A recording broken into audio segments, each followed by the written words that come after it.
ఇంకొకటి మోటార్లకి మీటర్లు, అవి ఉరితాళ్ళని ఊరున తిరిగావు, ఈరోజు ఆ మోటార్లకి మేము మీటర్లు బిగించము అనేటువంటి స్పష్టత నీ నోటి గుండా ఎందుకు రావడం లేదు? కాబట్టి వీటి మీద వివరణ ఇవ్వమంటే పాపం నిద్ర లేస్తే ఆయన ట్విట్టర్లో విరుచుకుపడేవాడు లోకేష్. తల్లికి వందనాన్ని గురించి మాట్లాడు, ఉచిత ఇసుకను గురించి మాట్లాడు, విద్యుత్తుకు సంబంధించి ఛార్జీలు, ట్రూఅప్ ఛార్జీలు, కరెంటు ఛార్జీలు పెంచుతావా, ట్రూఅప్ ఛార్జీలు తీసేస్తావా లేదా, మోటార్లకు మీటర్లు బిగిస్తావంటే మాట్లాడు. అదిగాక తల్లికి వందనం అనేటువంటిది ఆయనకి సంబంధించినటువంటి సబ్జెక్టు, ఆయన మంత్రిగా ఉండేటువంటి సబ్జెక్టు, ఆయన సంతకం పెడితే వచ్చినటువంటి జీవో, దాని మీద వివరణ ఇవ్వకుండా పాపం ఎవరో ఒక కార్యదర్శి ద్వారా ఒక పత్రిక ప్రకటన ఇచ్చి ఇవన్నీ మేము మామూలుగా ఉత్తుత్తి జీవోలు అవన్నీ, ఆ జీవోలు మీరు లెక్కలో పెట్టుకోబడలేదు, మేము మరలా మార్గదర్శకాలు ఇస్తామని చెప్పి మాట మార్చారు. వీటన్నిటినీ అమలు చేసే బాధ్యత నాది అని చెప్పాడు జనసేనాని పవన్ కళ్యాణ్. ఆయన కూడా చెప్పాడు ప్రతి ఒక్క కుటుంబానికి 15,000 ఇస్తామని చెప్పి మాట్లాడాడు. ఆన్ రికార్డు ఉంది. ఈరోజు ఆయన కూడా వచ్చి అయ్యా ఆ రోజు నువ్వు మాట్లాడావు, నా చేత చెప్పించావు, కాబట్టి నీకు క్రెడిబిలిటీ లేకపోయినా నా క్రెడిబిలిటీ దెబ్బతినిపోతుందని చెప్పి పవన్ కళ్యాణ్ క్రెడిబిలిటీని నిరూపించుకోవాల్సినటువంటి సందర్భం కదా.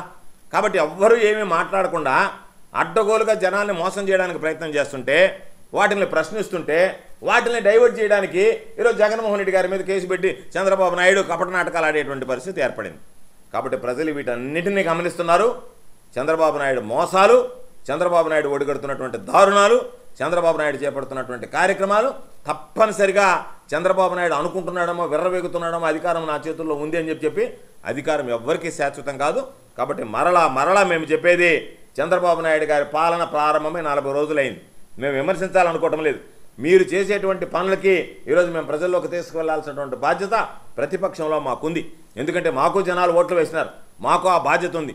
బాధ్యత కలిగినటువంటి వ్యక్తులుగా మా బాధ్యత మేము నిర్వర్తిస్తాం. మేము మిమ్మల్ని ప్రశ్నించడం లేదు, మీరు అడిగినటువంటి వాటిని విమర్శించడం లేదు. మీరు చెప్పినటువంటి వాటిని సరిచేసుకొని ఒకవేళ మేము ఓడిపోతే ఉండొచ్చు, ప్రజలకు అన్యాయం కాకుండా చూడాల్సినటువంటి బాధ్యత మా మీద ఉంది. కాబట్టి మేము ఓటమి పాలైపోయాం కాబట్టి ప్రజలు ఎట్టపోతే ఎట్టబోని అని చెప్పిన ఆలోచన మాది కాదు. ప్రజలతో మమేకమై ఉండేటువంటి వాళ్ళం, ప్రజలతో కలిసి ఉండేటువంటి వాళ్ళం. మాకు దాదాపుగా గణనీయమైనటువంటి ఓట్లు, గణనీయమైనటువంటి ప్రజల యొక్క బలము, మద్దతు ఉంది. కాబట్టి అటువంటి పరిస్థితుల్లో మీరు చేసేటువంటి దారుణాలు, మోసాలని మేము ఎప్పటికప్పుడు ఎండగడతాం. దాని మీద మీరు ఇప్పటికైనా సరే సరిచూసుకొని ప్రజలకు న్యాయం చేయవలసిందిగా ఈరోజు ప్రభుత్వాన్ని మేము కోరుకుంటున్నాం.